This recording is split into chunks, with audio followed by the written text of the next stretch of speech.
So the Polymorbid guideline does not follow a disease-specific approach, but it's more for a broad population of patients that we see in the medical ward.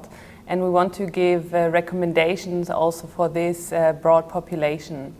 In other guidelines, the recommendations are more precise on a certain disease, but what we see in reality is that the patient normally comes with more than one disease and also certain comorbidities. So the treatment gets more complex and it's not easy to apply a specific guideline to a certain disease in this patient. I may want to add that also we have a very nice practical guideline now, which helps physicians to follow the guidelines step by step. And we do have an app which shows these practical guidelines and is very handy when you work with the patients on the ward.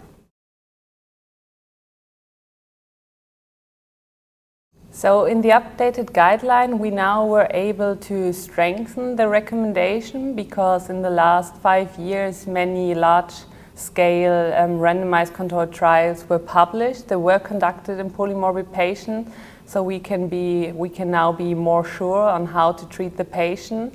And to emphasize a specific change is that we now increased the protein target that we want to aim for in polymorbid patients.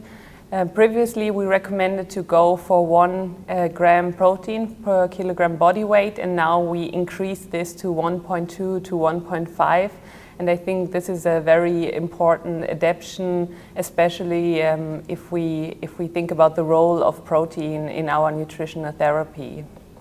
Yeah, and I think also what is new is that we now recommend individualization. So a lot of studies and trials have shown that the one-size-fits-all approach may not be the best approach.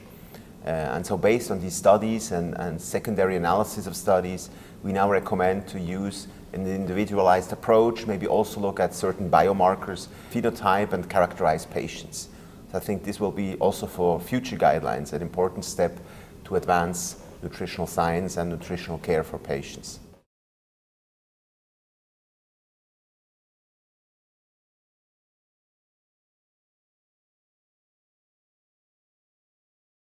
So we have some areas where the evidence is still very low. For example, one part is about the micronutrients, where we normally can only give good practical points and not strong recommendations.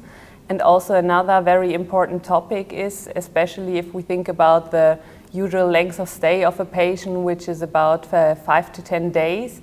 And when the patient leaves the hospital, we are not really sure on how to follow up the patient, how to treat the patient. And also in the outpatient setting, the data is really rare and big randomized controlled trials are still missing. So I think in this area we definitely need some more evidence and also then strengthen our recommendations. Yeah, and also what I mentioned before, the individualization. I think here we have some interesting studies, but still we do not know how to best use these biomarkers for monitoring patients, for adapting nutrition.